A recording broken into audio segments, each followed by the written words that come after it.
ఎంత భక్తుడంటే ఆయనకి శ్రీరంగం వెళ్ళిపోవాలని కోరిక. ఆయనకి భగవంతుడి మీద ఎంత భక్తో భగవంతుణ్ణి నమ్ముకున్న భాగవతులంటే అంత భక్తి. ఆయన ప్రతిరోజు ఇంక నేను శ్రీరంగం వెళ్ళిపోతానని బయలుదేరేవారు. మంత్రులు ఇంత గొప్పగా పరిపాలన చేసేటటువంటి ప్రభువు రాజ్యం విడిచిపెట్టి వెళ్ళిపోతే రేపొద్దున్న మనల్ని రక్షించేవాడెవడు? అందుకని ఈయన ఎలా అయినా వెళ్లకుండా చూడాలని ఏ రోజుకు ఆ రోజే ఈయన బయలుదేరగానే కొంతమంది ఎదురొచ్చేటట్టుగా చేసేవారు. అయ్యా, మేమేదో పక్క రాజ్యం నుంచి వస్తున్నాం, మీరు పరమ భాగవతోత్తములని విన్నాం, మీ దగ్గర ఆతిథ్యం పొందుదామని వస్తున్నామనేవాడు. వాళ్ళు భగవంతుడి కోసం శ్రీరంగం వెళ్లడం కన్నా ఈ భాగవతులకు ఆతిథ్యం ఇవ్వడం మంచిది అని ఆయన మళ్లీ కోటలోకి వెళ్ళిపోతుండేవారు. రోజు భాగవత కైంకర్యం కోసం ఆయన బయటికి రావడం, లోపలికి వెళ్ళిపోవడం. ఆయనది ఎంత భక్తో తెలుసా అండి. ఆయన ఒకసారి పౌరాణికులు చెప్తున్న రామాయణ ప్రవచనం వింటున్నారు. ఆ ప్రవచనం చేస్తూ చేస్తూ పౌరాణికులు అన్నారు, రాముడు, లక్ష్మణుడు, సీతమ్మ ఒక పర్ణశాలలో ఉండగా అకస్మాత్తుగా ఖరదూషణులనబడేటటువంటి 14,000 మంది రాక్షసులు యుద్ధానికి వచ్చారు. లక్ష్మణుణ్ణి సీతమ్మని దగ్గరలో ఉన్న గుహలోకి పంపి ఒక్క రామచంద్రమూర్తే 14,000 మందితో యుద్ధం చేస్తున్నారు అని అక్కడ వరకు చెప్పారు. అక్కడ వరకు చెప్పగానే ఆయన ఎంత పారవస్యం పొందేవారంటే కులశేఖరాల వారు, తీసుకురండి నా ధనస్సు బాణాలు అని వెంటనే రథం ఎక్కి మనం కూడా వెళ్ళిపోదాం పదండి, రాముడికి సాయం చేద్దామని రథం ఎక్కి వెళ్ళిపోతున్నారు.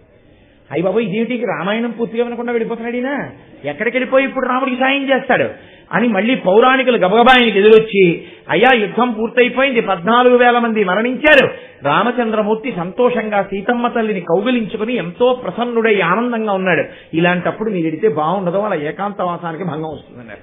అయితే రేపెడదాం లేండి అని మళ్ళీ కోటలోకి వెళ్ళిపోయారు. అంత భక్తి ఆవేశం కులశేఖరాల వారిది.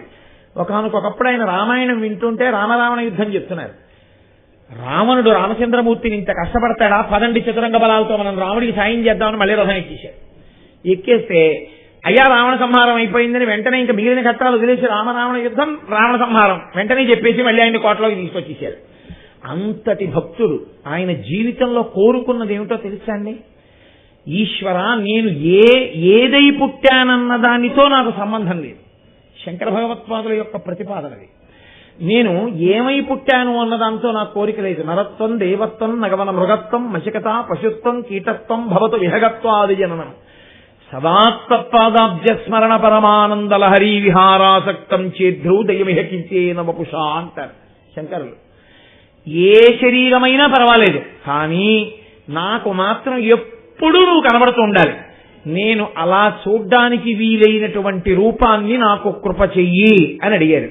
అలా అడిగినందుకు వెంకటేశ్వర స్వామి వారి రూపంలో శ్రీమన్నారాయణుడు కులశేఖర ఆళ్వార్లకు ఇచ్చినటువంటి గొప్ప వరం ఏమిటో తెలుసా అండి?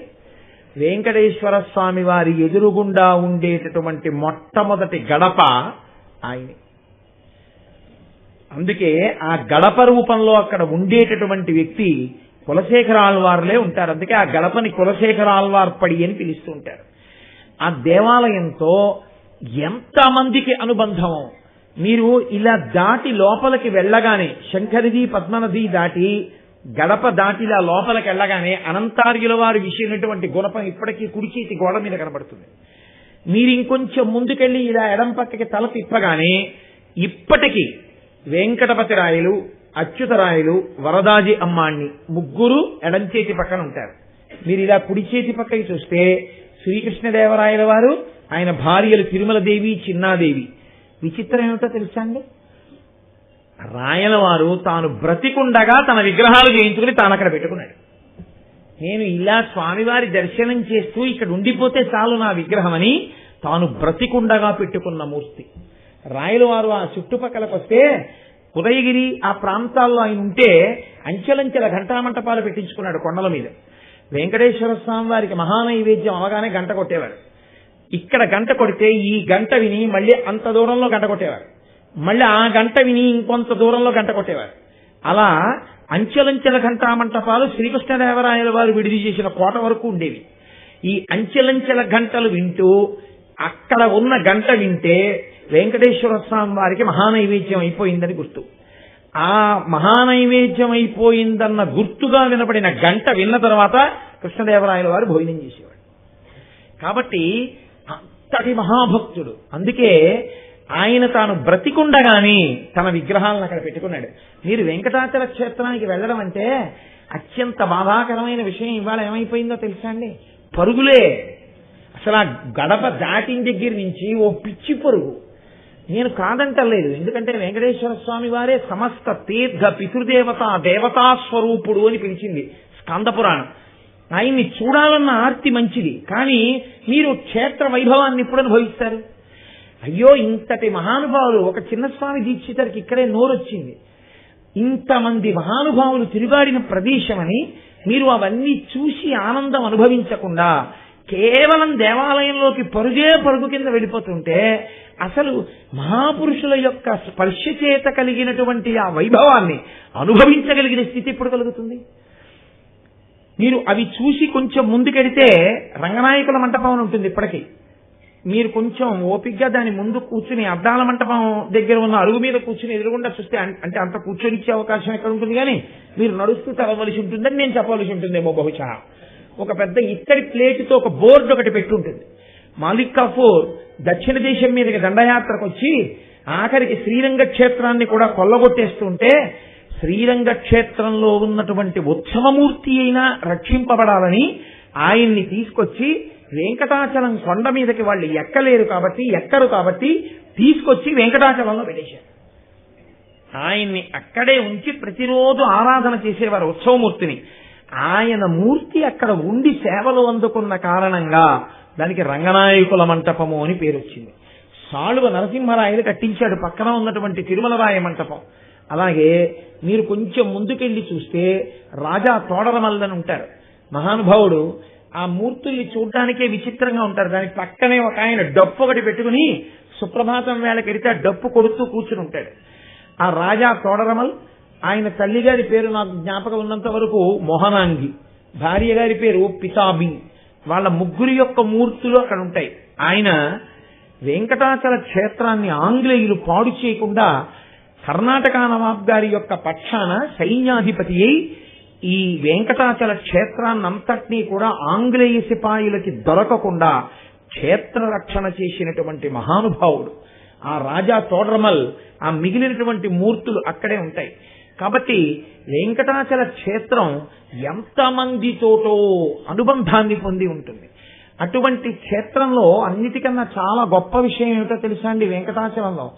వెంకటాచలంలో చాలా శక్తివంతమైన స్థానంగా చెప్పబడి అత్యంత పవిత్రంగా భక్తులైన వారు భావన చేసేటటువంటి ఒక ప్రదేశం ఒకటి ఉంది. అది మీరు ధ్వజస్తంభాన్ని దాటి ముందుకు వెళ్ళగానే ఒక గడప వస్తుంది. ఆ గడప దాటి మీరు లోపలికి దిగుతుంటే ఎదురుగుండా ఒక గాజు పేటికలో రంగనాయక స్వామి పడుకుని కనపడతారు. అక్కడ శ్రీరంగనాథుడు, శ్రీరంగం క్షేత్రంలో ఉండే రంగనాయకులు కనపడతారు. మీరు ఇలా ఎడం పక్కకి వెళ్లి చూస్తే, అమ్మ మీరు ఆ పిల్లాన్ని తీసుకుని పక్కకెళ్ళండి, కంచి వరదరాజస్వామి వారు కనపడతారు. ఎదురుగుండా రంగనాయక స్వామి, పక్కన కంచి వరదరాజస్వామి, లోపలికెడితే వెంకటరమణమూర్తి. ముగ్గురు ఒక త్రికోణంగా ఉంటారు. ఆ లోపలికి వెళ్లేటప్పుడు మీరు ఆ గరుడాళ్వారిని దాటగానే మీరు అత్యంత శక్తివంతమైనటువంటి ఈ కంచి వరదరాజస్వామి, ఇక్కడ శ్రీ రంగనాయక స్వామి, అక్కడ వెంకటరమణ స్వామి, ముగ్గురి మధ్యలో ఉండేటటువంటి ఆ త్రికోణం మధ్యలోకి గరుడాళ్వారి ఎదురుగుండా వెళ్ళినప్పుడు మీరు నిలబడగలిగి ఉంటారు. అంటే అత్యంత శక్తివంతమైన క్షేత్రములు ఏ ఉన్నాయో కంచి వరదరాజులు, శ్రీరంగం రంగనాయకులు, వెంకటాచలం వెంకటరమణుడు, ఆ ముగ్గురి మధ్యలోకి వెళ్లి నిలబడగలిగినటువంటి స్థితి మీకు వెంకటరమణ దర్శనమునందు కలుగుతుంది. అలాగే రంగదాసు అని ఒక మహానుభావుడు, గోపీనాథుడు అని పేరు కలిగినటువంటి వైఖానసుడు ఒక ఆయన ఒకప్పుడు కృష్ణ భగవానుడి దర్శనం కావాలని తపస్సు చేస్తే చిత్రముఖ బ్రహ్మగారు ప్రత్యక్షమై ఇప్పుడు కృష్ణావతారంగా భూమి మీద తిరగట్లేదు, ఆ కృష్ణుడే వెంకటరమణుడిగా ఉన్నాడు, వాల్మీకంలో ఉన్నాడు, తింత్రిణీ వృక్షం కింద వెంకటాచల క్షేత్రంలో, నువ్వు వెళ్లి వెంకటరమణుడిని సేవించు అన్నారు. ఆ గోపీనాథుడు అనబడినటువంటి వైఖానసుడు ఆయన రోజు వెంకటరమణ స్వామికి కావలసినటువంటి పుష్పహారాలు, నిత్యార్చన, నైవేద్యం సమర్పణ చేస్తుండేవాడు. ఈయన్ని కలుసుకోవడం కోసమని రంగదాసు అనబడేటటువంటి ఒక వ్యక్తి, ఆయన కారణజన్ముడు, ఆయన అక్కడికి వచ్చి గోపీనాథుణ్ణి కలిశాడు. ఆ గోపీనాథుడి పని ఏమిటంటే ప్రతిరోజు వెళ్లి స్వామి పుష్కరిణిలో నీళ్లు పట్టరావాలి. ఆ నీళ్లతో వెంకటరమణ స్వామి అభిషేకం అంటే ఆయన స్నానం చేసేవారు. ఒక రోజున ఈ ఈ అక్కడ ఉన్నటువంటి ఆ అబ్బాయి స్వామి పుష్కరిణి దగ్గరికి వెళ్ళాడు. వెళ్ళి నీళ్లు పట్టుకొద్దామని బిందె ముంచుతున్నాడు. గంధర్వులు తమ భార్యలతో కలిసి అక్కడికి వచ్చి స్నానం చేస్తూ ఆ గంధర్వ మిథునాన్ని చూశాడు. అది చూసి వాడు తెల్లబోయి అలా ఉండిపోయాడు.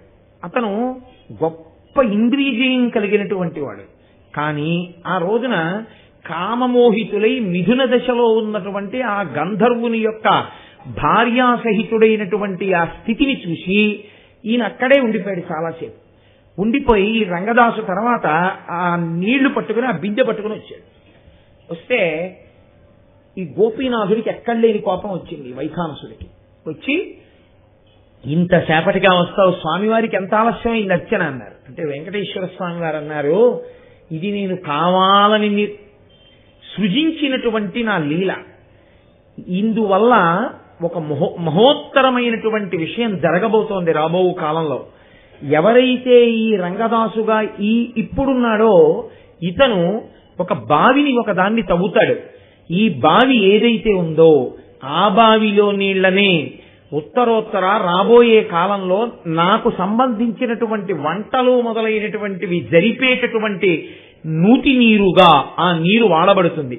ఆ రంగదాసు తవ్వినటువంటి బావే ఇప్పటికీ మనం స్వామివారిని దర్శనం చేసుకుని ఘంటామంటపం దాటి బయటికి రాగానే ఇలా కుడి పక్కకి తల తప్పితే ఉత్తర ద్వారం కనబడుతుంది.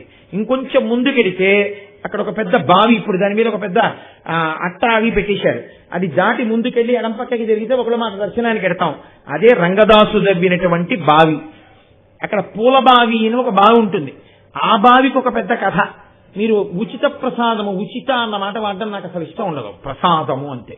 ప్రసాదము ఉచిత ఏమిటి కొనుక్కోవడం ఏంటి నా బుర్ర, అలా ఏమి ఉండదు. ప్రసాదము ఈశ్వర దర్శనం అవగానే ఇచ్చేటటువంటి ప్రసాదం ఏది ఉంటుందో ఆ ప్రసాదం బుచ్చుకుని మీరు తినే దగ్గర అద్దాల మంటపం వెనకాతల ఒక బావి ఉంటుంది.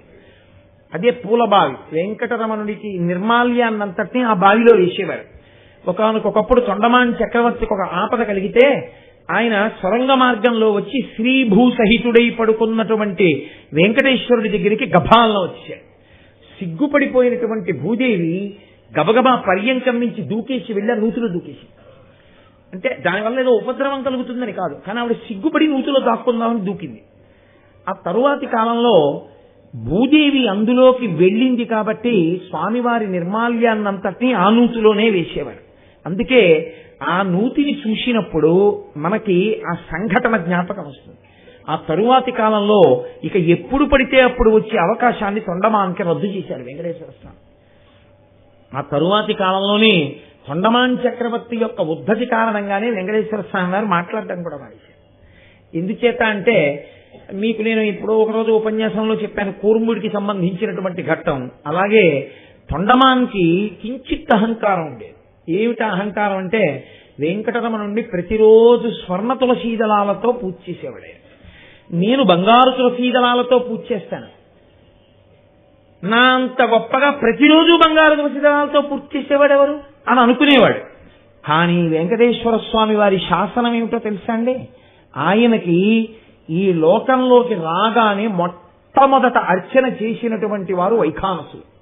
కాబట్టి ఆయన ఆనాడు చెప్పినటువంటి నిర్ణయం ఏమిటంటే నా అర్చన చెయ్యడం అంటూ జరిగితే ఒక్క వైఖానసులు మాత్రమే చెయ్యాలి అని. అందుకే అప్పటికీ ఇప్పటికీ వైష్ణవ క్షేత్రాల్లో ప్రధానమైన క్షేత్రాలు శ్రీరంగం, వెంకటాచలం, ఈ క్షేత్రాలన్నీ వైఖానసులే అర్చన చేస్తారు. మనకిప్పుడు చేసిన అర్చన బృందం అంతా కూడా వైఖానస బృందమే.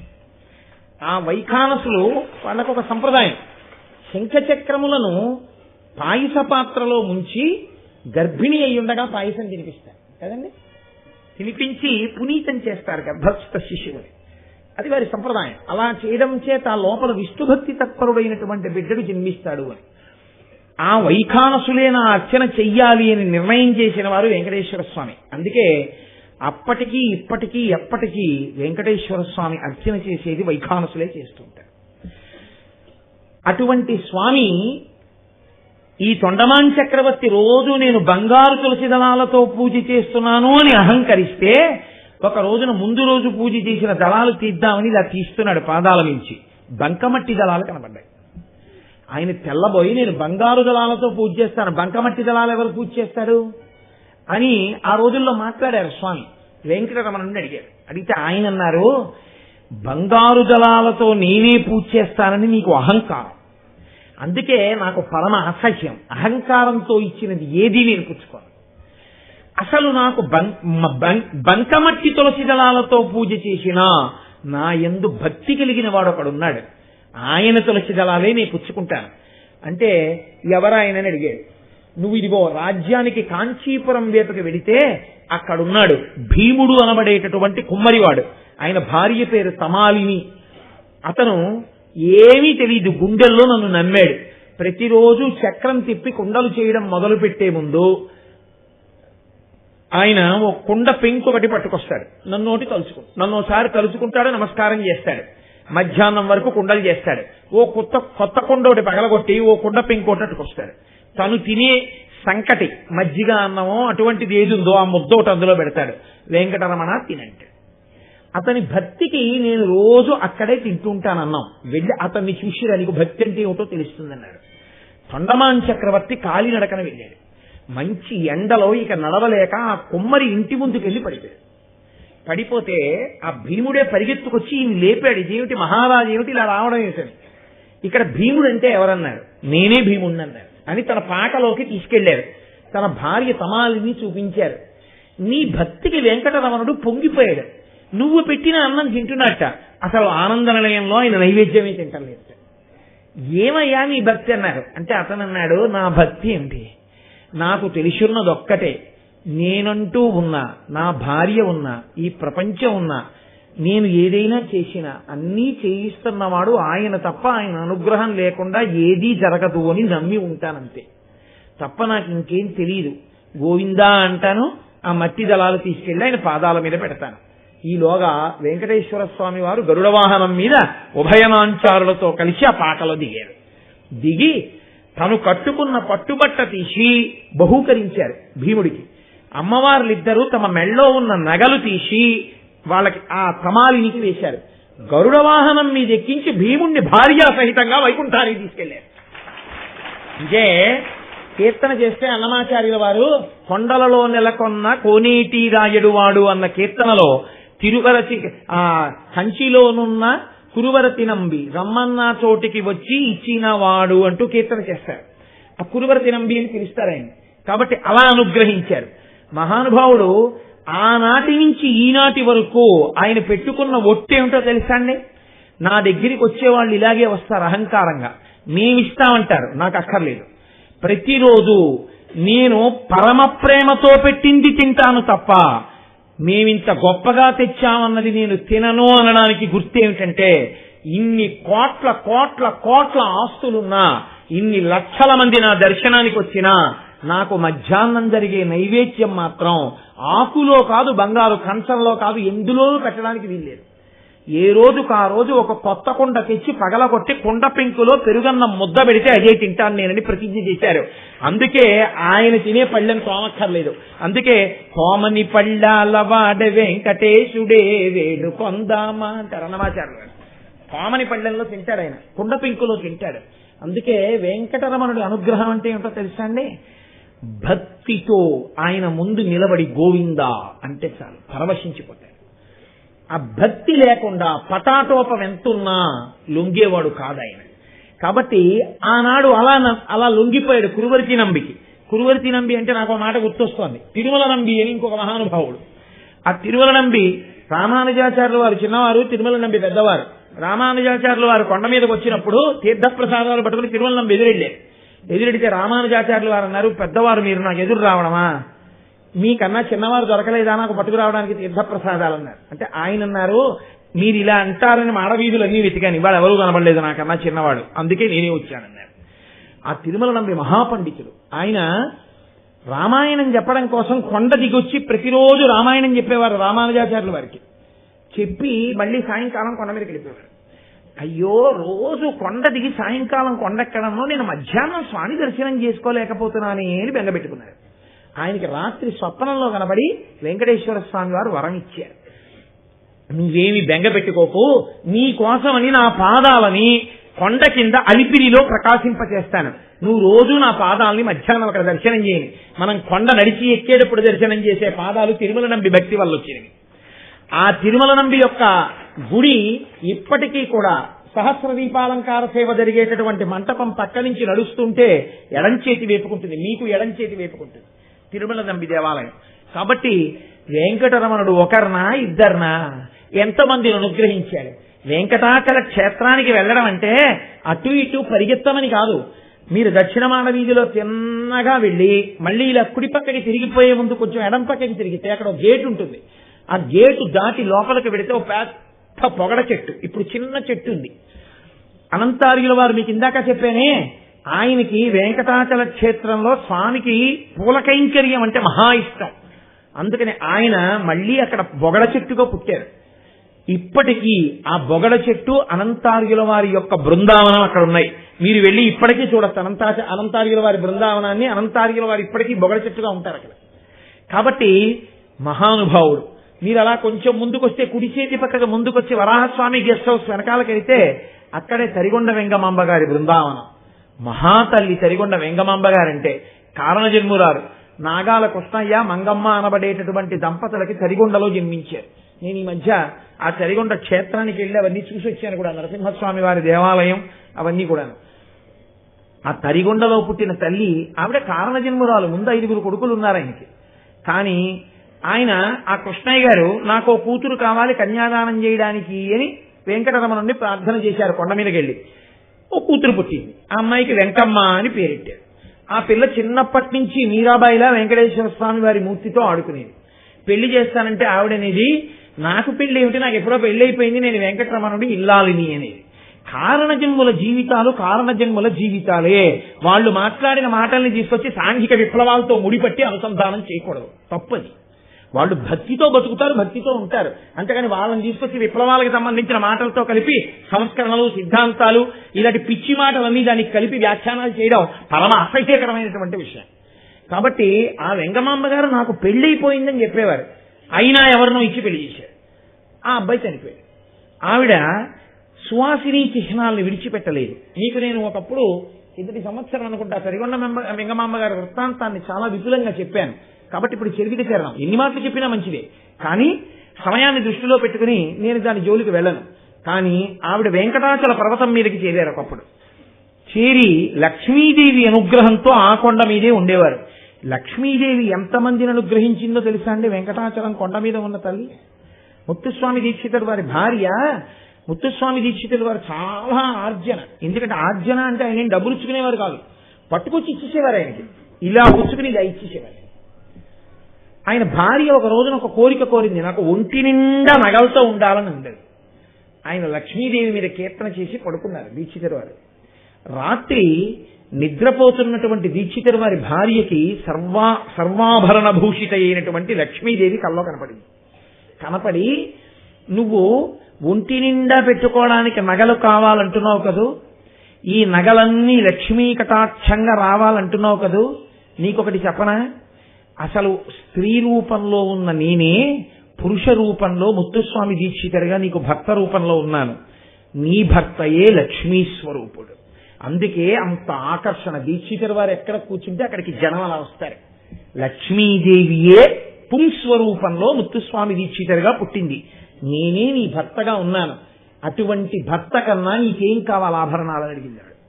అప్పుడు దీక్షితుడి వారి భార్య, అయ్య బాబోయ్, నా అదృష్టం లక్ష్మీదేవి పుంస్వరూపంలో ఉండి నాకు భర్త అయింది అని పొంగిపోయింది. అటువంటి లక్ష్మీదేవి తరిగొండ వెంగమాంబ గారిని అనుగ్రహించి కొండ మీద స్థానం ఇచ్చింది. ఆ తరిగొండ వెంగమాంబ గారు హారతి ఇవ్వడానికి గుడిలోకి వెళ్ళేవారు. ఆవిడ హారతితో కార్యక్రమాలు పూర్తయ్యేవి. కానీ ఆ గుడిలో ఉన్న అర్చకులు కొంతమంది ఆవిడ మీద వైముఖ్యాన్ని పెంచుకున్నారు. ఆ విధవ పసుపు కుంకాలు తీసి పక్కన పెట్టడం మానేసింది, తగుదునమ్మా అని గుళ్ళోకి వచ్చి హారతిస్తోందని అనరాని మాటలని ఆవిడ రావడానికి వీల్లేకుండా ఆవిడ మనసు వికలత చెందేటట్టుగా ప్రవర్తించారు. ఆవిడ గుడికి వెళ్ళడం మానేశారు. ఓ వారం రోజులు అయిపోయింది. బ్రహ్మోత్సవాల్లో వెంకటేశ్వర స్వామి వారి రథం ఆ మాడవీధుల్లో తిరుగుతోంది. మాడవీధుల్లోనే తరిగొండ వెంగమాంబ గారి ఇల్లు ఉండేది. ఆ ఇంటి దాకా వచ్చి రథం ఆగిపోయింది. ఆవిడ బయటికి రాలేదు, లోపల కూర్చున్నారు. ఎంతమంది సాయం పట్టారో క్షేత్రానికి వచ్చిన వాళ్ళు, అంగుళం కదలలేదు రథం. ఏదో తప్పు జరిగింది, ఎక్కడ జరిగిందని ఆలోచించారు. ఇంకేం తప్పు, తరిగొండ వెంగమాంబ గారిని అవమానించాం, అదిగో ఆవిడింటి ముందే ఆగిపోయింది రథం అన్నారు. అయితే వెళ్ళి ఆవిడ్నే పిలవండి అన్నారు.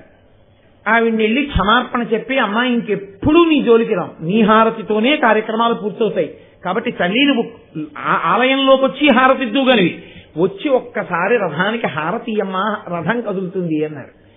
ఆవిడంది, మీరన్ని మాటలు అన్నాక నాకు రావాలని లేదు, కానీ నేను వచ్చి హారతిస్తే రథం కదులుతుందంటే, దానివల్ల మీకు సంతోషం కలుగుతుందంటే వచ్చి హారతిస్తానని ఆవిడ వచ్చి హారతిచ్చారు. వెంటనే రథం కదిలిపోయింది. అప్పటికీ ఇప్పటికీ వెంకటాచలంలో ఆమె హారతితోటే, తరిగొండ వెంగమాంబ గారి హారతితోటే వెంకటరమణుని యొక్క ఆ రోజు కార్యక్రమాలు పూర్తవుతాయి. మళ్ళీ మనం వెంకటేశ్వర వైభవోత్సవాల్లో అలా తరిగొండ వెంగమాంబ గారి హారతితో పూర్తి చేస్తాం. ఆ హారతి ఇచ్చినా, ఆ హారతి చూసినా వెంకటరమణుడు పరమ ప్రసన్నుడవుతాట. అన్నమాచార్య కీర్తనతో ఊయల ఊపి తరిగొండ వెంగమాంబ గారి హారతిస్తే ఆయన ఎంత ప్రసన్నుడైపోతాడో, అంత ప్రీతి చెందిపోతాడు ఆయన. కాబట్టి అటువంటి తల్లి తరిగొండ వెంగమాంబ గారిని అనుగ్రహించారు. కొన్ని వేల మంది వెళ్ళిపోతుండేవారు ఆవిడ దగ్గరికి. ఆవిడ ఈ జనాన్ని తట్టుకోలేక, నేను ప్రశాంతంగా ఉండడానికి స్థావరం చూపించమంటే తుంబురుకోన చూపించారు. ఎన్ని చోట్ల పెట్టినా ఆవిడ ఉనికి తెలుస్తుండేది, వెళ్ళిపోతుండేవారు. ఆఖరికి ఆవిడ వెంకటరమణుడితో తన ప్రార్థన చెప్పుకుంటే ఆవిడ్ని సజీవ సమాధిలోకి వెళ్ళిపోమన్నారు. ఆవిడ సజీవ సమాధిలోకి వెళ్ళిపోయారు. అలా సజీవ సమాధిలోకి వెళ్ళిపోయిన వాళ్ళ బృందావనాలు 2 ఉన్నాయి వెంకటాచలంలో. ఒకటి తరిగొండ వెంగమాంబ గారిది, 2 హాథీరాం బావాజీది. ఆయన వెంకటేశ్వర స్వామి వారితో రోజు పాచికలు ఆడుతుండేవారు. రాత్రి అయ్యేటప్పటికి వచ్చి ఆయనతో పాచికలు ఆడేవారు వెంకటేశ్వర స్వామి వారు.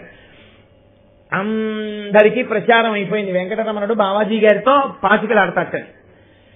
ఆ గిరిధర రాయలని ఉండేవారు ఆ రోజుల్లో. అక్కడ ఉన్నటువంటి ఆ పక్కన చంద్రగిరి కోట పరిపాలిస్తుండేవాడు ఆయన. ఆయనకి ఇలా మాకు భగవంతుడితో అనుబంధం ఉందని పేరు పెట్టుకుని ప్రజల్ని మోసం చేస్తుంటారు కొంతమంది అనేటటువంటి అక్కసుతో ఈయన్ని తీసుకెళ్లి ఒక గజశాలలో బంధించి దాని నిండా చెరుకు పడేసి, నువ్వు అంత గొప్పవాడివైతే నీతో వెంకటరమణుడు రోజు పాచికలాడేది నిజమైతే ఏది ఇవాళ రాత్రి ఈ చెరుకు అంతా తినేయి అన్నాడు. అర్థమే ఉంటుందండి రాజుల కోపానికి. రాజులు మత్తులు, వారి సేవ నరకప్రాయంబు. ఆయన వెంకటరమణుడిని తలుచుకుంటూ గోవిందనామని చెప్పుకుంటూ ఆ చెరుకు గదిలో కూర్చున్నాడు. అంతే, వెంకటేశ్వర స్వామి వారు పెద్ద ఏనుగు రూపంలో తలుపు పగలగొట్టుకుని లోపలికి వెళ్ళి ఓ గంటలో చెరుకు అంతా తినేశాడు. అందుకని ఆయనకి హాథీరాం బావాజీ అని పేరు వచ్చింది. అసలు ఆయన పేరేమిటో ఎవరికీ తెలియదు. అటువంటి మహానుభావుడు వేణుగోపాల స్వామి దేవాలయం దగ్గర ఉండేవారు.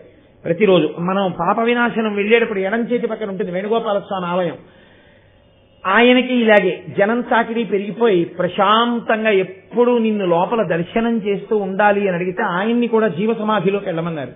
ఆయన కూడా కొంతకాలం రామాకు అని ఆ ఆకు తింటూ ఉండేవారు. ఇప్పటికీ మీరు వేణుగోపాల స్వామి గుడికి వెడితే ఆ గుడి పక్కన ఆ రామాకే ఇస్తారు, ఆ ఆకు తినమని. అక్కడే ఆయన సజీవ సమాధి ఉంది. ఆ బృందావనంలో ఆయన ఇప్పటికీ సజీవ సమాధిలో ఉండి వాళ్ళందరూ తేజోరూపులై ఇప్పుడు కూడా ఏకాంత సేవ అయిన తర్వాత ఆనంద నిలయంలోకి వెళ్లి వెంకటేశ్వర స్వామి వారిని అర్చన చేస్తారు అని. అలా వెంకటేశ్వర స్వామి వారికి రాత్రి దండలు ఒకలా వేస్తే తెల్లవారేటప్పటికి ఒకలా మారిపోయేవి. ఎవరు చేస్తున్నారని ఒక రోజున అనుమానం వచ్చి ఒక మహంత్ బుదిలో నక్కి పడుకున్నాడు చూద్దామని. అర్ధరాత్రి అయ్యేటప్పటికీ అయ్యవారి పాదపీఠం దగ్గర రాయి తొలగి తేజో రూపంలో తరిగొండ వెంగమాంబ గారు వచ్చి హారాలు కడిచేస్తుంటే చూసి మూర్చిపోయాడు. ఇప్పటికీ తేజోరూపులై ఆనందనిలయంలోకి వెళ్లి ఈశ్వరుణ్ణి సేవిస్తారు. బ్రహ్మగారు, చతుర్ముఖ బ్రహ్మగారు ప్రతిరోజు వెంకటేశ్వర స్వామి వారి పాదాలు కడిగి ఆ పాత్ర అక్కడ ఉంచుతారు. అందుకే రాత్రి నీటి చెంబు ఉంచి తలుపులేస్తారు. ఆ శేషాన్ని సుప్రభాతానికి వెళ్ళిన వాళ్ళకి దర్శనమిస్తారు. అంతటి మహానుభావుడు వెంకటరమణుడు. వెంకటరమణుడంటే వెంకటరమణుడే. ఒకరా ఇద్దరా, ఎంతమందితో అనుబంధం. వారం రోజులు కాదు, కొన్ని నెలల పాటు వెంకటరమణుడు భక్తులు చెప్తూ వెడితే ఎన్ని యుగాలలో ఎంతమంది ఆ వెంకటాచల క్షేత్ర స్పర్శ చేత పునీతులయ్యారో, ఎంత ఆనందం పొందారో. ఇప్పటికీ నేను మీకు ఒక యథార్థం చెప్తున్నాను, బాగా జ్ఞాపకం ఉంచుకోండి. ఉపన్యాసాలన్నీ ఒకెత్తు, చేసిన సేవలన్నీ ఒకెత్తు, పూజలన్నీ ఒకెత్తు. నేను మీకు ఇవాళ ఎన్నడూ నేను చెప్పడానికి ఇష్టపడనటువంటి ఒక ముఖ్యమైన విషయాన్ని నేను మీతో మనవి చేస్తాను. మీకు ఎప్పుడూ కూడా వెంకటాచల క్షేత్ర దర్శనానికి అవకాశం వస్తే నేను రానన్న మాట అనవద్దు. రానంటారేమో అన్న అనుమానం ఉంటే వెంకటాచలం రమ్మని అడగవద్దు. ఎందుకో తెలుసా అండి? నాకు తెలుసు చాలామంది, మొన్ననే కదా వెళ్ళొచ్చాం, ఎందుకులేండి తిరుపతి అన్న వాళ్ళకి ఆయన దర్శనం ఇవ్వలేదు, కొండ మీదకి రానివ్వలేదు. సేవ టిక్కెట్టు చేతిలో ఉన్న అహంకారానికి పోయిన వాళ్ళకి సేవ లేకుండా చేసి పంపించిన సందర్భాలు 1 కాదు 2 కాదు, నాకు ఎన్నో తెలుసు. నేను మీకు పరమ సత్యం చెప్తున్నాను. ఇప్పుడు నేను చెప్తున్న ప్రసంగాన్ని మీరు వింటున్న విషయాన్ని వెంకటరమణుడు వింటున్నాడు. మీరు మనసులో స్మరించిన దాన్ని కూడా ఆయన తెలుసుకుంటాడు. మీరు ఇలా పొంగిపోయిన ఉత్తర క్షణంలో, మీరు గోవిందా అన్న ఉత్తర క్షణంలో, మీరు ఆయన ఉన్నాడు అని నమ్మి నడిచిన ఉత్తర క్షణంలో ఆయన మిమ్మల్ని హత్తుకోవడానికి సిద్ధంగా ఉంటాడు. పరమ సత్యం నేను చెప్తున్నాను. ఎవరిని మోసం చేయడం నా ఉద్దేశ్యం కాదు. మీ అందరూ భక్తిగా ఉంటే దానివల్ల నాకేమైనా పావలా కాసి ఇమ్మని నేను అడిగానా? కాదు. ఈ వైభవోత్సవాల యొక్క చిట్ట చివరి సారాంశం అంటూ ఏదైనా ఉంటే అదొక్కటే. మీరు మనస్సులో స్మరించినా ఆయనకి తెలుస్తుంది. మీరు నమ్మి ఉండండి, ఆయన మీకు తప్పకుండా అవకాశం కల్పిస్తాడు. వ్యక్తిగతమైన నా అనుభవాలను ఎన్నడూ నేను చెప్పను ఉపన్యాసాల్లో, కానీ ఒక్కటి చెప్పకుండా ఉండలేక ఇవాళ చెప్తున్నా. నేను ఒకసారి వెంకటాచల క్షేత్రానికి వెళ్ళినప్పుడు ఓ అర్చనానంతర దర్శనం టికెట్ ఉంది నా దగ్గర. దాని మీద అర్చనానంతర దర్శనం చేసుకున్నాను. చేసుకుని ఇంకొకసారి వెంకటరమణుణ్ణి దర్శనం చేసుకోవాలనిపించింది. నా దగ్గర ఇంకేం లేవు టికెట్లు. క్యూలో నించుందామంటే చాలా సమయం పడుతుంది, నాకు ట్రైన్ రిజర్వేషన్ అయిపోయింది. ఎలా దర్శనం దొరికేది అంటే, రేపటికి అర్చనానంతర దర్శనం టికెట్ కానీ దొరికితే పర్వాలేదు, నేను పూర్తి చేసుకుని వెళ్ళిపోగలను. వెళ్ళి అక్కడ నిలబడ్డాను. ఏదో 36 టికెట్లో ఎన్నో ఉన్నాయని స్టేటస్ వేశారు. కొన్ని 100 మంది నిలబడి ఉన్నారు. నేను అక్కడ నిలబడి ఆ క్యూ చివరికి నిలబడి పర్సు చూసి పెద్ద పెద్ద టికెట్లు తీస్తే కష్టం తిరుగు ప్రయాణానికి. నాకు అర్చనానంతర దర్శనం అయితే నేను కొనుక్కోగలను, కానీ అర్చనానంతర దర్శనం 36 ఉన్నాయి, నాకు దొరకదు. కానీ నిన్ను చూడాలనుంది. ఎలా ఈశ్వర అనుకున్నాను మనసులో, అంతే. ఆయనతోనే నేను విన్నపం చేశాను. మీరు నమ్మండి, నేను వెంకటేశ్వర వైభవంలో స్వామి పాదాల దగ్గర కూర్చుని చెప్తున్నా, అబద్ధం చెప్పవలసిన అవసరం నాకు లేదు. అసలు అప్పటి వరకు బాగుందండి. నేను ఇలా అనుకున్నానంటే ఇంతంత వడగళ్ళు తల పగిలిపోతుందేమో అన్నట్టు పడ్డాయి. ఎక్కడి వాళ్ళు అక్కడ పారిపోయారంటే, నేను ఎలాగైనా దర్శనం చెయ్యాలని ఆ వడగళ్ళు 1, 2 పడ్డాయి నా మీద, అంతే. నాకే దెబ్బ తగలలేదు. నేను గబగబా ముందుకెళ్ళి ఆ కౌంటర్ దగ్గరికి వెళ్ళాను, అయిపోయింది వాన. ఆ తర్వాత వాళ్ళందరూ మళ్ళీ వచ్చి నించున్నారు. ఈలోగా కౌంటర్లో నాకు అర్చనానంతర దర్శనం టికెట్ దొరికింది. నేను దర్శనం చేసేస్తున్నాను. ఉన్నాడు వెంకటరమణుడు. గారవించి చెప్పి తీర్చు కాలమేఘమా. ఆయన ఉన్నాడు, వింటాడు. ఆయనకి ప్రతి విషయం తెలుసు. మీరు మనసులో ఆయన్ని నమ్మితే చాలు. ఆయన ఉన్నాడని మీరు నమ్మి భక్తితో నిలబడగలిగితే చాలు. ఆయన ఏ ఉపద్రవాన్నైనా తీసేస్తాడు. ఆపద మొక్కుల వాడే ఆదిదేవుడే. ఆయనని నమ్మిన వాడికి ఏ బాధ లేదు. మీతో నేను ఒక మాట మనవి చేశాను. ఆయన ఎంత దయాళువో తెలుసా అండి? తరిగొండ వెంగమాంబ గారు ఊయలలు ఊపుతుంటే ఊయలలో కూర్చుని ఆవిడ దగ్గర భాగవతం వినేవాడు. ఆయన రోజు తెల్లవారే వరకు భాగవతం విని సుప్రభాతం వేళటికి వెంకమ్మ నేను వెళ్ళిపోతున్నానని వెళ్ళిపోతుండేవాడు గుళ్ళోకి. ఒక రోజున ఆవిడ మంచి ఘట్టం చదువుతున్నారు, వింటున్నాడు. ఆయన మర్చిపోయాడు, ఆయన కథగా ఆయనే మర్చిపోయాడు. అది విచిత్రం. అందుకే పెద్దలు ఏం చెప్తారో తెలుసా అండి? భగవత్ కథ అందానికి భగవంతుడు అవరోధం అంటారు. భగవత్ కథ గొప్పగా జరుగుతోంది అనుకోండి, భగవంతుడే ఇలా కిందకి దిగాడు అనుకోండి, నా గురించే చెప్తున్నాడన్నారు అనుకోండి, కాసేపు ఊరుకోయా బాబా కథమేమి అంటారు. ఆయన కథ ఆయనకన్నా గొప్పగా ఉంటుందంటారు. అందుకని ఆయన కథగా ఆయనే మురిసిపోయి ఉంటున్నాడు ఉయ్యాల ఊగుతూ. కౌసల్యా సుప్రజా రామ పూర్వ సంధ్యా ప్రవర్తతే అని సుప్రభాతం వినపడింది. అయ్య బాబోయ్ వెంగమాంబ తలుపులు తెరిచేస్తున్నారని గభాలను ఎగిరిపోయారు. అక్కడి నుంచి ఎక్కడికి పోతామని ఆవిడ పంచి పట్టుకున్నారు. ఆ పంచ పర్రం ఇరిగిపోయి ఆయన అలాగే వెళ్ళి పద్మపీఠం మీద నిల్చున్నాడు. గభాలను తలుపులు తెరిచారు. గోచి ఊడిపోయిన చింకి పంచెతో ఉన్నాడు. అరే రాత్రి ఎవరో వచ్చి స్వామివారి పట్టుపంచి చింపేసి పట్టుకుపోయారు. ఓ ఉద్ధరిని కూడా పోలేదు, పంచి ఒక్కటి చింపేవాడు ఎట్టుకెళ్తాడు? ఆలోచిస్తే అయ్యవారి పంచి చింపగలిగినంత స్వాతంత్రం వెంగమాంబ గారికి తప్ప ఎవరికి? ఆవిడ్నే అడగండి ఆ మొక్క అక్కడ ఉందేమో అన్నారు. ఆవిడ దగ్గరికి వెళ్ళారు, ఆవిడ పూజ చేసుకుంటున్నారు. అమ్మ వెంగమాంబ, వెంకటేశ్వర స్వామి వారి పంచి చిరిగిపోయిందమ్మా, మీ ఇంట్లో అలా ఉందా అన్నారు. భాగవతం వింటూ వింటూ పారిపోతుంటే పంచి అట్టుకున్నాను, చిరిగిపోయింది, పారిపోయాడు, ఆ మొక్క అక్కడ ఎట్టని తీసిపోయినన్నాడు. అంత దయాళు అండి ఆయన. అంతమంది భక్తులతో ఆయన సమన్వయం అయ్యాడు. అప్పటికీ ఇప్పటికీ ఎప్పటికీ ఆయన అలా సమన్వయం అవుతూనే ఉంటాడు. సరికొండ వెంగమాంబ గారు వెంకటాచల మహాత్మ్యమునకు గ్రంథం చేశారు. వెంకటరమణుడు అంగీకరించాడు. అందులోనే నేను మీతో మొన్న మనవి చేసింది, ఆయన పద్మావతి కళ్యాణం అయిపోయిన తర్వాత వెంకటాచల మహాత్మ్యంలో ఒక ఘట్టం ఉంది. లక్ష్మీదేవితో కలిసి ఏకాంత శయనంలో ఉన్నాడు. ఆయన అన్నాడు, ఓ రమాదేవి, నీవు వచ్చిన కథమున నాకు సంతోషమయ్యే, ధనదు చేసి తీసిన రుణము తీర్చు ఉపాయమేమి, నాకిప్పుడు రింగింపు మిందువదన అన్నాడు. ఓ లక్ష్మి, నా కళ్యాణానికి చాలా డబ్బు అప్పుచ్చుకున్నాను కుబేరుడి దగ్గర, నువ్వు పక్కన లేవు, అప్పు చేయాల్సి వచ్చింది, ఎలా తీర్చమంటావు అప్పు అన్నాడు. అంటే లక్ష్మీదేవి అంది, అనగా పెండ్లికి నేను వచ్చినప్పుడు ఇందర్థంబు లేదని చెప్పిన తప్పే, అట్లు నన్ను అడిగిన నేనియనే, నన్ను నీవప్పుడు తేరజేసి ధనదున్నా పెండ్లికి నీవు ద్రవ్యం బిమ్మని అప్పు చేసి మనువాడుటకే మందుం జగన్నాయక. ఏమయ్యా, అప్పుడే లక్ష్మి నా పెళ్లి చేసుకోవడానికి డబ్బులు లేవు, డబ్బి అంటే నేను ఇవ్వను, నన్ను అడగడం మానేసి కుబేరుడి దగ్గర అప్పుచ్చుకున్నావా? అప్రతిష్ట కాదు. ఏమి నన్ను అడగడానికి ఏమిటి మీకు ఇబ్బంది?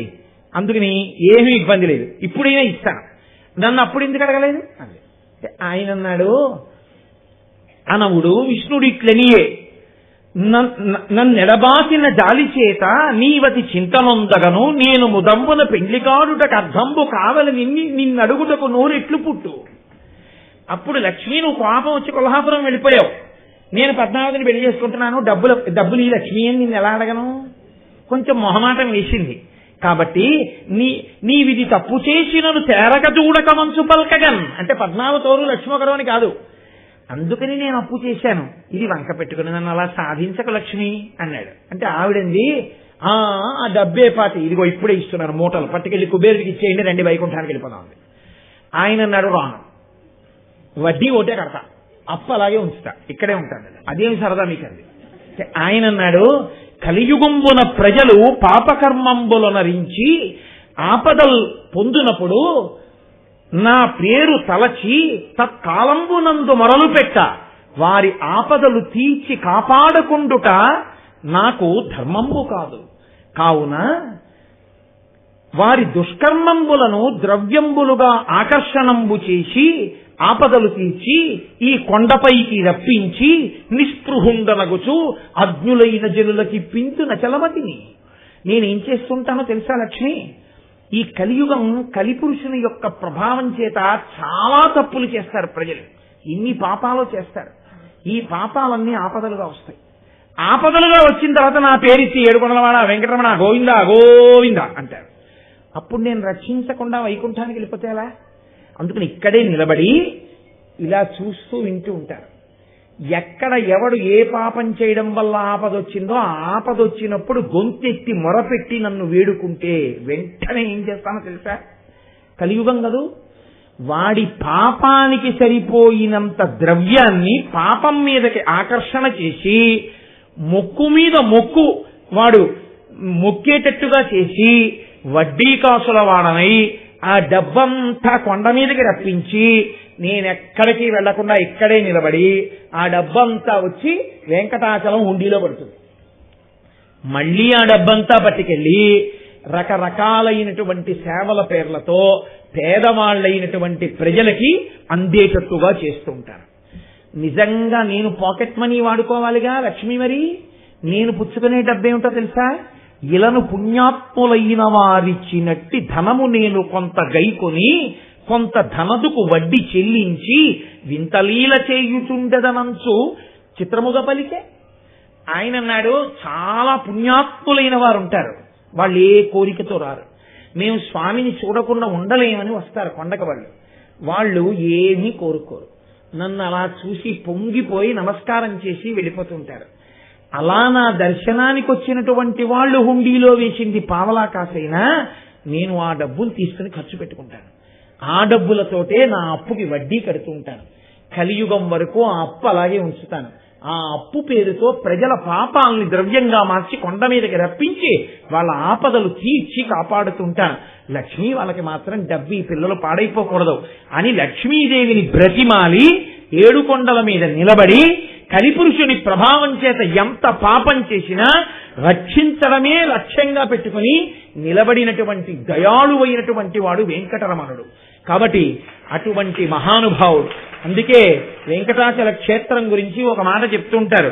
గోవిందనామముల్ గొంతెత్తి పాడుచు కొండెక్కు భక్తుల గుంపులొకట, తల తీసి ఇత్తుమా ఇలవేల్పున అంచును తల వెంట్రుకలనిచ్చు ధన్యులొకట, స్వామిని దర్శించి సంతోషమాగక పరవశులకు పుణ్య పురుషులొకట, భక్తి స్వామి ప్రసాదంబు కన్నుల కద్దుకొని ఆస్వాదించు భక్తుల గుంపులొకట, ఏది ఎయ్యడ విన్నను స్వామి మాటే, సకల హృదయాల ఉండడి స్వామి ఒకటే, ఏది ఎయ్యడ చేసిన స్వామి పని, స్వామి నటించుచుండు ఈ శైలమందు. ఎవరిని చూడండి, గోవింద గోవింద గోవింద గోవింద, 7 కొండలవాడ వెంకటరమణ గోవింద గోవింద, ఆపద మొక్కులవాడ అనాథరక్షక గోవింద గోవింద అంటూ గోవిందనామములు గొంతెత్తి పాడుచు కొండెక్కు భక్తుల గుంపులొకట. పాపాలను తలనీలాలుగా సమర్పణం చేస్తూ అందరూ తలనీలాలు ఇచ్చేసి ఇట్నుంచి వెళ్లే శేషాద్రి ఎక్స్ప్రెస్ అంతా పెద్ద పెద్ద బెవిరిగడ్డాలు జులపాల జుత్తులు, అట్నుంచి వచ్చే శేషాద్రి ఎక్స్ప్రెస్ అంతా బోడిగుళ్ళు. కాబట్టి తల వెంట్రుకలనిచ్చు ధన్యులొకట, స్వామిని దర్శించి సంతోషమాగక పరవశులకు పుణ్య పురుషులొకట. ఆయన్ని దర్శనం చేసి బయటకు వచ్చి నువ్వు ఎంతసేపు ఉన్నావు అంటే, ఏమండి నా అదృష్టం ఏంటో తెలుసా, అప్పుడే ఎవరో వచ్చారు వాళ్ళ తాలూకాయే అనుకుని నన్ను నిల్చోబెట్టేశారు. నేనేం మాట్లాడకుండా గోడ పక్కన ఉండిపోయాను, 8 నిమిషాలు ఉండిపోయాను తెలుసా. ఎంత అందంగా ఉన్నాడండి, ఏమందంగా ఉన్నాడు చెప్పండి. అబ్బా చెప్పడం కుదరదు కానీ బాబు అదేమిటండి, ఆ మనులు ఏమిటండి, ఆ పంచి ఏమిటండి, ఆ స్వామి ఏమిటండి, ఆ రూపం ఏమిటండి, ఆ కటిహస్తం ఏమిటి, ఆ వరదహస్తం ఏమిటి, ఆ కంఠం ఏమిటి, ఆ బొగ్గలేమిటి, ఆ కిరీటం ఏమిటి, ఆ తోమాలేమిటి, ఆ సాలగ్రామ మాడలేమిటి, ఆ ఉభయనాంచారులు ఏమిటి, ఆ పంచి ఏమిటి, ఆ పెట్టుకున్న మంజీరాలు ఏమిటి, ఆ పాదములకు పెట్టుకున్న మంజీరములు ఏమిటి, అయ్య బాబోయ్ ఏమి కాంతి, ఏమి రూపం, ఏమి ఆకర్షణ అని తలుచుకు పరవశులకు పుణ్య పురుషులొకట. ఆ ప్రసాదం చేతిలో పెడితే ఆ చక్రపొంగలు ఎడితే బాగుండనేవాడు, ఈ పులిహార ఎడితే బాగుండనేవాడు, లడ్డు పెట్టే బాగుండనేవాడు, వీడికి లడ్డు వాడికి పులిహార వస్తే ఈ మొక్క వాడికి, ఆ పులిహార వీడికి పంచుకు తినేవాడు ఒకటి. అబ్బా ఏమైనా చెప్పండి కానండి ఇక్కడ లడ్డు చాలా గొప్పగా ఉంటుందండి అని పరవశించిపోయేవాళ్ళు. రకరకాలుగా ఎంత సంతోషమో, ఏది ఎయ్యడ విన్నను స్వామి మాట, ఎవరి నోటి వెంట వినండి. ఏమి వెంకటరమణుడండి, ఎవరిని పలకరించండి. మా అబ్బాయి అండి గుక్క పట్టి నల్లగా అయిపోయిన వాడు బతకడేమో అనుకుంటున్నానండి. అంతే ఎదురుగుండా మహానుభావుడు కనబడ్డాడు. స్వామి స్వామి తప్పకుండా వచ్చి నీ హుండీలో 1000 నూట 16 వేస్తానని మొక్కుకున్నాడు. పిల్లడు క్యారమని మళ్ళీ బతికాడండి. మహానుభావుడు ఆయనే బతికించాడని వాళ్ళు ఒకళ్ళు. మా వారు అకస్మాత్తుగా రాత్రి 2 గంటలకు ఫోన్ వచ్చింది, కారు యాక్సిడెంట్ అయిపోయింది, పడిపోయారు, స్పృహ తప్పిపోయారంటే మహానుభావుడికి నిలుదోపిడి ఇస్తానని మొక్కుకున్నాను. తీరా వెళ్ళానా, అదృష్టం ఏంటో తెలుసా, కారు ఇక్కడ వరకు పొడుచుకుంది. 2 మిల్లీమీటర్ల దూరంలో ఊపిరితిత్తుల దగ్గర ఆగిపోయింది. ఊపిరితిత్తుల్లో పొడుచుకుని ఉంటే ఏమోనో. నిజంగా ఆయనే కాపాడాడండి. అందుకే నిలుదోపిడి ఇవ్వడానికి వచ్చేవాళ్ళు అనేవాళ్ళు ఒకళ్ళు, చుట్టూ పొర్లు దండాలు పెట్టేవాళ్ళు ఒకళ్ళు, మాడవీధుల్లో పొర్లు దండాలు పెట్టేవాళ్ళు ఒకళ్ళు, మెట్లెక్కేవాళ్ళు కొంతమంది, అడుగడుక్కి బొట్లెట్టేవాళ్ళు కొంతమంది, మెట్టెక్కుతూ ప్రతి మెట్టుకి గోవిందనామం చెప్పేవాళ్ళు కొంతమంది, దీపాలు పెట్టేవాళ్ళు కొంతమంది, రోడ్డు మీద పడుకునేవాళ్ళు కొంతమంది, ఊంజల్ సేవకొచ్చి మఫ్లర్లు సెక్టర్లు కట్టేసుకుని అలాగే చూస్తూ కూర్చునేవాళ్ళు కొంతమంది. ఎంత చలిగా ఉన్నా ఆ అఖండ జ్యోతి దగ్గర నిలబడి ఆ విద్యుత్ దీపాల కాంతులతో స్వామిని, ఆ ఆనంద నిలయాన్ని, దాని మీద ఉన్నటువంటి ఆ దీపాల గుత్తుల్ని, ఆ వెనక కనబడుతున్నటువంటి కొండని, కొండ కిందున్న మ్యూజియంని, అక్కడ ఆడుకుంటున్న పిల్లల్ని, ఎవరి ముఖం చూడండి సంతోషమే. అంత చలిగా ఉంటుంది. జిర్రుని చీదేవాడు ఉండడు, ఓ దగ్గు రాదు, జ్వరం రాదు, ఎవ్వరికి ఏ ప్రమాదం జరగదు. ఇన్ని లక్షల మంది అజీర్ణమందరం బజ్జీ తినేనివ్వండి, ఎక్కడ ఏం తినేనివ్వండి, మరమరాలు తినేనివ్వండి, ఏమి తిన్నా ఎలా తిరిగినా ఎంత సంతోషం. ఎప్పుడు నిద్ర లేవనివాడు తెల్లవారుజామున 2:30కే పావు తక్కువ 3కే ఆ సుప్రభాత టిక్కెట్ పట్టుకుని ప్రతివాడు ఓ పట్టుపంచ కట్టేసుకుని ఆ విద్యుత్ దీపాల వెలుతుల్లో గబ్బ గబ్బ గబ్బ గబ్బ నడిచి వెళ్ళిపోతుంటారు భార్యను తీసుకుని. చిన్ని పిల్లలు గుళ్ళు చేయించుకుని వాళ్ళు కోయింటా కోయింటా అంటూ వాళ్ళు వెళ్ళిపోతుంటారు. అక్కడికి తీసుకొచ్చి పిల్లలకి గోవిందనామం నేర్పుతుంటారు.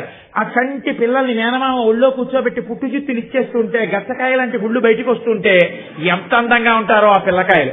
వాళ్ళు తండ్రి తలనీలాలు ఇచ్చేసిన తర్వాత వీడికి పుట్టు చిత్తులు ఇచ్చేశారని వీడికి తెలియదు. వాడు తండ్రి గుండు చూసి ఏడుస్తుంటాడు, ఏమిటి ఇలా ఉన్నాడు నాన్నగారు. కాసేపటికి నాన్నగారు వాడి చెయ్యి తీసుకుని ఇలా గుండె మీద పెట్టుకుని, నాన్న తలనీలాలు ఇచ్చేశాను నాన్న అంటే ఇలా చెయ్యి తీసేసుకుని ఇదేంటి నాన్నగారు ఇలా ఉన్నారన్నట్టుగా కాసేపు చూసి అద్దం దగ్గరికి తీసుకెళ్లి ఒరే నిన్ను చూసుకోరా అని ఇలా పెడితే ఇలా తొడవుకుని నాన్నగారి గుండు తడిమి ఇంకక్కడి నుంచి ఏ పలహారం చేద్దామని కూర్చుంటే వాడు తొడ మీద ఎక్కి నాన్నగారి గుండు దొరుకుతుంటాడు. ఏమి సంతోషం! ఎక్కడ చూసినా పాపనాశానం గడితే స్నానాలు, ఆకాశగంగ గడితే స్నానాలు, పుష్కరిణి గడితే స్నానాలు. ఏమిటో కోటికి పడగెత్తిన ధనవంతుడు కూటి కోసం శ్రమపడే నిర్భాగ్యుడు నీ గుడి ముంగిట సామాన్యుడు. అందరూ ఆయన బిడ్డలే. ఏమి ఆనంద నిలయం, ఏమి వెంకటరమణుడు, ఏమి కలియుగ వైకుంఠం, ఏమి తిరుమల క్షేత్రం. అంతటి దయాళువు కాకపోతే స్వామి మేము ఈ సేవలన్నీ చేస్తామంటే అదిగో మహానుభావులు నిన్న నరసింహాచార్య స్వామి గారు చెప్పినట్టు వెంకటాచలం నుంచి దిగొచ్చేశాడు వారం రోజులు. కాబట్టి మనం రేపటి రోజున చాలా గొప్ప సేవ ఒకటి ఆయనకి చేయబోతున్నాం. ఆదివారం నా ప్రార్థన ఒక్కటే, మన మనశ్శాంతంతా మన బిడ్డల యొక్క అభ్యున్నతి మీద ఆధారపడుతుంది. తల్లిదండ్రులుగా అది మన కర్తవ్యం. నేను మీకు బోధ చేయడం కాదు. సెలవులు చాలా టిపికల్ గా ఉన్నాయండి, మళ్ళీ వస్తే వెనక్కి వెళ్ళడానికి ట్రైన్స్ అవి సరిగ్గా లేవని చెప్పినా సరే ఒకరికి చెప్పాలి అంటే నేను చేసి ఉండకుండా చెప్పడానికి నాకు అధికారం ఉండదు. నువ్వు వచ్చి చెయ్యని నా కొడుకుని నేను కూడా పిలిపించాను హైదరాబాద్ నుంచి. రేపు వెళ్లి కార్యకర్తగా పనిచేయి అని వాడికి చెప్పాను. నేను చెయ్యింది మీకు నేను చెప్పట్లేదు. మీ బిడ్డలందరినీ తీసుకురండి. ప్రత్యేకించి ఆడపిల్లలే సనాతన ధర్మాన్ని నిలబెట్టాలి. అమ్మ చెప్పిన మాటే పిల్లవాడి తలకెక్కుతుంది. రేపు పిల్లవాడిని ఒరే నాన్న రామనామం నేర్చుకోరా అని తల్లి చెప్పినదేదో అదే పిల్లవాడికి అబ్బుతుంది. ఆడపిల్లలు వెంకటరమణుడి యొక్క సేవలో నిలబడితే 10 కాలాలు పసుపు కుంకాలు పిల్ల పాపలతో సంతోషంగా ఉంటారు. ఆడపిల్లలందరూ సంతోషంగా ఉన్నారు అంటే అన్ని కుటుంబాలు సంతోషంగా ఉన్నాయి అని గుర్తు. కాబట్టి మీ బిడ్డల్ని ప్రత్యేకించి ఆడపిల్లల్ని చక్కగా లంగా జాకెట్టు ఓణి వేసి తీసుకురండి. పంజాబీ డ్రెస్సులు దయచేసి వేసి తీసుకురావద్దు. సంప్రదాయ దుస్తుల్లో తీసుకురండి. ఎంతమంది ఆడపిల్లలు వచ్చినా దాని కొరకు ప్రత్యేకంగా కార్యకర్తల్ని పెట్టాం. ఆడపిల్ల పేలాలు పట్టుకుని కన్నెపిల్ల చల్లితే 33 కోట్ల మంది దేవతలు వస్తాయి. అది కన్నెపిల్లకున్నటువంటి గొప్పతనం. అది ఆ వయసులో చక్కగా చేసిందేదో అదే ఈశ్వర కృపకి పాత్ర అవుతుంది.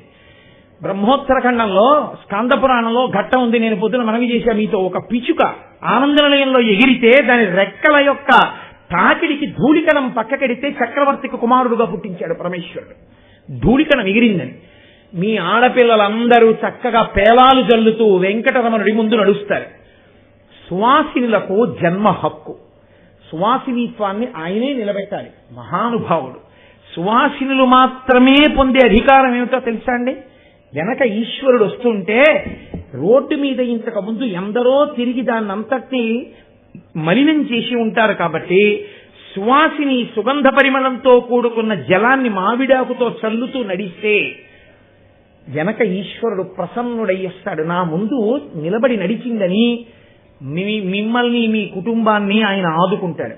మీకు వచ్చేటప్పుడు మీ అందరూ ఒక కలశ అనగా స్పష్టంగా తెలియాలంటే ఒక చెంబు తెచ్చుకోండి చాలు. అందులో వీలైతే 2 మామిడాకులు వేసుకుని రండి. కార్యకర్తలు సుగంధ ద్రవ్యాలతో కూడిన జలాల్ని ఆ పాత్రల్లో పోస్తారు. చక్కగా ఆ జలాలు చల్లుతూ మనం వెంకటరమణుడితో వద్దాం. విఘ్నేశ్వరుడు, సుబ్రహ్మణ్యుడు, దత్తాత్రేయులు, ఆ తర్వాత అమ్మవారు, శ్రీకృష్ణ పరమాత్మ, వెంకటరమణుడు, ఆ అయ్యప్ప స్వామి, ఇలా 8 రథాలు, 8 వాహనాలు, కామధేనుమూర్తి, 8 వాహనాల మీద ఈశ్వరుడు వస్తాడు. 8 వాహనాల ముందు నడవగలిగినటువంటి అధికారం సువాసినులకి, కన్యకామణులకి. చక్కగా పెద్దరికం, ఊర్లో ఉన్న గృహస్థు యొక్క అభ్యున్నతి. మగవాళ్లందరూ సాధ్యమైనంత వరకు సాధ్యమైనంత వరకు మాకు అసలు అలవాటు లేదండి అంటే ప్యాంట్ వేసుకోండి, ఒక తెల్ల లుంగి కట్టుకుని చక్కగా ఉత్తరీయం వేసుకోండి, గోవిందనామాలు చెప్తూ అందరం మన స్వామి మనని అహర్నిశలు కాపాడడానికి వచ్చి కొండ మీద నిలబడిన స్వామి ఏడాదికి ఒక్కసారి మనం ఊరిరిగింపుగా వచ్చేది. అక్కడి నుంచి బయలుదేరి జగన్నాథపురం విష్ణాలయం నుంచి ఖచ్చితంగా 6 అయ్యేటప్పటికి ఊరిరిగింపు బయలుదేరిపోతుంది. జగన్నాథపురం వాళ్ళు ఈ ఊరిరిగింపు కోసం హరికథలు, ఆ తర్వాత గరగలు, ఆ అనేకమైనటువంటి వేషాలు ఎన్నిటినో సిద్ధం చేస్తున్నారు. ఇవన్నీ రథాలకి మధ్యలో ఉంటాయి. చక్కా సువాసినులు, పెద్దలు, పిల్లలు, కన్యకామణులు ముందు నిలబడతారు. ఇంత మందితో కలిసి 8 వాహనాల మీద ఈశ్వరుడు వస్తుండగా అపురూపమైన యాత్రగా జగన్నాథపురం విష్ణాలయం నుంచి బయలుదేరి మనం అయ్యప్ప స్వామి దేవాలయానికి చేరుకుంటాం. పెళ్లివారిగా మనందరం వాహనాలతో వచ్చాం కాబట్టి ఇది కళ్యాణ మంటపం రేపు. కాబట్టి అందరికీ మధుపర్కం ఇస్తారు, నిమ్మకాయ నీళ్లు. తాగిన తర్వాత ఎన్ని వేల మంది ఊరేగింపులో వచ్చినా అంతమందికి ఉప్మా ఏర్పాటు చేస్తారు. చక్కగా ఉప్మా మీరు తిని ఈ ప్రాంతం అంతా, ఈ మాడవీధులన్నీ కూడా ఒక అరగంట సేపు మొత్తం వాహనాలు, గరగలు, హరికథలు, ఈ బృందాలన్నీ ఆడతాయి, నామాలు అన్నీ. ఒక 30 నిమిషాల తర్వాత మనందరం పలహారం తీసుకుని, అది దానికి మీరేం ద్రవ్యం ఇవ్వక్కర్లేదు, వచ్చిన వాళ్ళందరికీ ఉప్మా ఇస్తారు. మీరు క్రమశిక్షణతో తీసుకుంటే చాలు. తీసుకుని ఒక కాఫీ స్టాల్ కూడా పెడతారు. కాఫీ ఉత్ప్రేరకం కాబట్టి దేవాలయం ఇవ్వకూడదు, కాదాలనుకుంటే అదొక్కటి మీరు మీ డబ్బులు పెట్టి తాగాలి. చక్కగా మనం అందరం వచ్చి కూర్చుంటే స్వామివారికి దివ్యమైనటువంటి శాంతికర కళ్యాణం జరుగుతుంది. శాంతికర కళ్యాణం అయిపోయిన తర్వాత ఎన్ని వేల మంది ఉంటారో అన్ని వేల మందికి లడ్లు బహుమానం చేసి ప్రసాదంగా పంపిస్తారు. పలహారం ఇక్కడే అయిపోతుంది కాబట్టి హాయిగా ఇంటికెళ్ళి రోజు అన్ని అక్కర్లా ఓ కూర పప్పు చారు తిని పడుకుని సాయంకాలం బయలుదేరి 6 గంటలకి ముందే లోపలికి వస్తే ప్రాంగణంలో మీకు చోటు ఉంటుంది. వచ్చేస్తే మనం కోరి పిలిపించుకున్నాం సరస్వతి ప్రసాద్ గారని గంధర్వగానం, అన్నమాచార్య ప్రాజెక్ట్ నుంచి వచ్చారు, గొప్ప భక్తి తత్పరుడు. ఆయన ఒక 2 గంటల పాటు సంగీత విభావరి చేస్తారు. ఆ సంగీత విభావరికి ముందు మనకి ఇంత గొప్ప కార్యాన్ని నిర్వహణ చేసి మంత్రభాగాన్ని అనుసంధానం చేసి ఇంత గొప్పగా ఈ వెంకటేశ్వర వైభవోత్సవాల్ని నిర్వహించినటువంటి ఆ వైదిక బృందానికి సత్కార సహ ఉంటుంది. దానికి ముందు గోపాలకృష్ణ గారికి మాట ఇచ్చాను కాబట్టి నేను మాటిచ్చింది ఒక్క ఆశీర్వచనానికి. ఆ ఆశీర్వచనం ఒక్కటే పుచ్చుకుంటాను తప్ప మీరెవ్వరూ నా కొరకు పంచెలు తేవడం, పళ్ళు తేవడం ఇలాంటివేమీ మీరు చెయ్యరక్కర్లేదు. ఈశ్వరుడి గురించి మాట్లాడడంలో కష్టపడి నా ఒంటికి చెమట పట్టినా, నా కంఠం రుద్ధమైపోయినా, నా కంఠం పీక్కుంటే తప్ప రాకుండా పోయినా, దానివల్ల నేను ఎంతో బడలిక పొంది నా ఉరప్పంజరం అంతా నిప్పి పెట్టి నా బనీను తడిసిపోయినా, అంత కష్టపడి మాట్లాడడంలో నా తల దిమ్మెక్కిపోయినా నా జీవితానికి అంతకు మించిన సత్కారం ఇంకొకటి లేదు. మా అమ్మగారు అంత కష్టపడి నన్ను కన్నందుకు నేను భగవన్నామని చెప్పుకొని భగవత్ కథ చెప్పుకోగలిగితే ఈశ్వరుడు నాకు ఊపిరిచ్చినందుకు నా జన్మకి ధన్యత. అంతకన్నా నేను పొందే సత్కారం ఇంకొకటి లేదు. ఆశీర్వచనం అంటారా, గోపాలకృష్ణ గారి ఆర్తిని నేను అర్థం చేసుకోగలను. అయ్యో వీడు బతికుండాలి ఇంకా కొంతకాలం, అందుకని వీడికి ఆశీర్వచనం చేస్తామంటే వద్దు అనే మూర్ఖుణ్ణి కాను. కానీ అది అక్కడ వరకే పరిమితం కావాలి అంతే తప్ప దయచేసి నా హృదయాన్ని అర్థం చేసుకోండి. అందులో కాకినాడ వారికి బాగా తెలుసు నాకేం అలాంటి ఇష్టం ఉండవని. ఇంతకన్నా నేను కోరుకున్నది లేదు జీవితంలో. ఎందుకంటే నేను కేంద్ర ప్రభుత్వంలో ఉద్యోగం చేస్తున్నా, నా భార్య రాష్ట్ర ప్రభుత్వంలో ఉద్యోగం చేస్తోంది, ఉన్నది ఒక్క కొడుకు కూతురు. నా కూతురికి నేను ఏ ఇంటి ముందుకి వెళ్లి జాతకం ఇవ్వకుండా కోరి శ్రీ మహావిష్ణువు లాంటి అల్లుడు వచ్చాడు. నేను నా భార్య చూసుకునే కన్నా కళ్ళల్లో పెట్టి చూసుకునే అత్తమామలు వచ్చారు. నా కొడుక్కి మంచి సాఫ్ట్వేర్ ఇంజనీర్గా పనిచేసుకుంటున్నాడు. ఇంకేమి ఇవ్వాలి ఈశ్వరుడు నాకు? నా ఒళ్ళు చెమట పట్టేలా భగవత్ కథ చెప్పకపోతే ఎందుకు నా జన్మ? ఇంకా దాని కొరకు చెప్పాను తప్ప నేను దాని మీద ఇంకా ఏ ఆశ నాకు లేదు. అలా ఇస్తే నేను చిన్నపుచ్చుకుంటాను. కాబట్టి దయచేసి నా కొరకు ఎవ్వరూ ఏమీ తేవద్దు. మీరు నాకేమైనా ఇవ్వాలనుకుంటే మీరు నాకు ఇవ్వగలిగింది ఒక్కటే, రేపు ఊరిరిగింపులో మీరు మీ కుటుంబ సభ్యులందరితో కలిసి గోవిందనామని చెప్తూ రావడం. నేను పరవశించుతాను. కాబట్టి సంతోషంగా రేపటి రోజున మనం ఈ కార్యక్రమాలన్నింటినీ అనుభవిద్దాం. రాత్రి స్వామివారికి శ్రీపుష్పయాగం జరుగుతుంది. చక్కగా శ్రీపుష్పయాగంలో ఉన్నటువంటి వెంకటరమణుడి దర్శనం చేసుకున్నాం. ఎల్లుండి సోమవారం నాడు ఉదయం 6 గంటలకి మన అందరం బయలుదేరి కొళాయి చెరువుకి వెడతాం. అక్కడ ఇప్పుడు కార్యక్రమాలు అంగీకరించట్లేదు, కానీ మన మీద గౌరవంతో వాళ్ళు అంగీకరించారు. అక్కడ శ్రీచక్ర స్నానం జరుగుతుంది. ఆ జలములను అందరి మీద ప్రోక్షిస్తారు. ఆ తరువాత మంగళవారం నాడు ఉదయం 11 గంటల నుంచి షడ్రశోపేతమైనటువంటి కళ్యాణ విందు. వెంకటేశ్వరుడు అక్కడ నిలబడి ఉండగా ఆయన సమక్షంలో బిడ్డలందరం కలిసి భోజనాలు చేస్తాం. గుంటూరు శృంగగిరి పీఠ నిర్వాహకులు మాన్యశ్రీ హరిప్రసాదరావు గారు ఎన్ని వేల మంది భోజనం చేయడానికి ఆ షడ్రశోపేతమైన విందుకి ఎన్ని లక్షల రూపాయలు ఖర్చు అయినా అలా భోజనం పెట్టే అదృష్టం నాకు ఇప్పించండి అని ప్రార్థన చేసి పుచ్చుకున్నారు. మనకి చేతకాక కాదు. ఆయన ఈ మధ్య మహానుభావుడు ఎన్నో చేసినవాడు, చచ్చి బతికాడు. ఆయనకి గుండెపోటు వచ్చి బతికాడు ఈశ్వరుడు యొక్క అనుగ్రహంతో. కోటేశ్వరరావు నాకు కాకినాడ పట్టణం అంటే అంత ఇష్టం. ఆ రోజున నేను ఎలాగైనా వచ్చేస్తాను గుంటూరు నుంచి, అంత వైద్యంలో ఉన్నా సరే వచ్చేస్తాను. మంగళవారం నాడు నేను కాకినాడ వాళ్ళందరితో కలిసి భోజనం చేస్తాను. ఆ రోజున భోజనం పెట్టుకునే అదృష్టం నాకు ఇవ్వండి అని అడిగారు. ఆ రోజు నారాయణ సేవకు అయ్యే ఖర్చు అంతా ఆయన భరిస్తున్నారు. ఆయన కూడా వస్తారు ఆ రోజున. మనందరం మన కుటుంబ సభ్యులతో, నేను కూడా వస్తాను నా కుటుంబంతో, మనందరం కలిసి గోవిందనామం చెప్పుకుంటూ అన్నదమ్ములు అక్క చెల్లెళ్లుగా హాయిగా సంతోషంగా కలిసి స్వామివారి యొక్క ప్రసాదాన్ని తీసుకుని ఇంటికి వెళదాం. అక్కడితో ఈ సంవత్సరం వెంకటేశ్వర వైభవోత్సవాలు పరిపూర్ణం అవుతాయి. వచ్చే సంవత్సరం మీ అందరి భక్తి ప్రకటనం చేత ద్విగుణీకృతమైన ఉత్సాహంతో అత్యద్భుతంగా ఇంకా గొప్ప గొప్ప సేవలతో మళ్లీ వెంకటేశ్వర వైభవోత్సవాల్ని మనం నిర్వహించుకుందాం. కాబట్టి రేపు ఉదయం వెహికల్స్ లేని వాళ్ళుంటే 5 గంటలకే ఇక్కడికి వచ్చేయండి. రేపు సుప్రభాతం ఉండదు. 5 గంటల నుంచి ఇక్కడ బస్సెస్ ఉంటాయి. ఆ బస్సెస్ ఎక్కి వచ్చేయచ్చు. నేను ప్రార్థన చేసేది ఏమిటంటే కార్లు ఉన్న వాళ్ళు ఒక్కసారి ఇక్కడికి రండి. ఒకరినో ఇద్దరినో కారు ఎక్కించి తీసుకెళ్ళండి. 2 వీలర్స్ ఉన్న వాళ్ళు మీ వెనక ఎవరూ లేకపోతే ఒక్కసారి ఇక్కడికి రండి. ఒకరిని ఎక్కించుకుని జగన్నాథపురం తీసుకురండి. చక్కగా మనందరం కలిసి సనాతన ధర్మ వైభవం పరిఢవిల్లేటట్టుగా మన స్వామి మీద మనకున్న భక్తి దిగ్దిగంతములకు తెలిసొచ్చేలా మనం గోవిందనామని చెప్తూ జగన్నాథపురం నుంచి అయ్యప్ప స్వామి గుడికి అందరం కలిసి ఆ రథాలతో చేరుకుందాం. ఇంకా తెల్లవారదేవి అని పాడుతూ రాత్రి పడుకుందాం. ఇప్పుడు కాసేపట్లో స్వామి వాహనం మీద బయలుదేరుతారు. కాబట్టి మీ అందరూ కూడా దీనికి సిద్ధం కావలసిందిగా కోరుతూ, ఈసారి వెంకటేశ్వర వైభవోత్సవాల్లో నేను చేస్తున్నటువంటి ప్రసంగ పరంపరలో ఇదే ఆఖరి ప్రసంగం. ఎందుకంటే రేపు నేను ఇక ప్రసంగం చెయ్యను. మళ్లీ వెంకటేశ్వర వైభవోత్సవాల్లోనే ప్రసంగం. అంటే ఈ మధ్యలో ఉండమని కాదు, గోపాలకృష్ణ గారు అలా ఉండకుండా ఊరుకోరు. కాబట్టి ఎక్కడో ఏదో ఉంటుంది మళ్ళీ. కాబట్టి ఇప్పటికి మాత్రం చక్కగా మనం వాహనంతో కలిసి బయలుదేరడం. మంగళాశాసన బలై మదాచార్య పురోగమై సర్వైశ్చ పూర్వైరాచార్యై సత్కృతాయాస్తు మంగళం. మంగళం కోసలేంద్రాయ మహనీయ గుణాత్మనే చక్రవర్తి తనూజాయ సార్వభౌమాయ మంగళం. ఉమాకాంతాయ కాంతాయ కామితార్థప్రదాయిని శ్రీగిరీశాయ దేవాయ మలినాథాయ మంగళం.